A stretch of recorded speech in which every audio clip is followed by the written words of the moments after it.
Alam mo, ang dami namang nakikisaw-saw dito ngayon, tsaka nakikisakay, no? Most especially, dun sa rules pa lang ng COMELEC, late na sila no?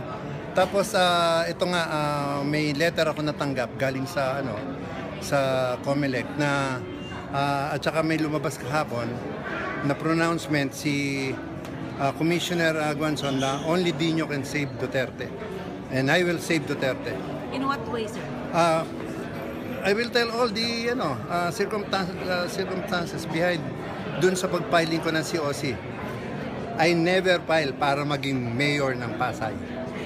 I am a barangay captain for 14 years ng Barangay San Antonio. And during that time, hindi ako naging ordinaryong barangay captain kasi if you remember the case of Baby Echegaray. Member ako ng PDP Laban since 1982. 1983 naging trainer ako.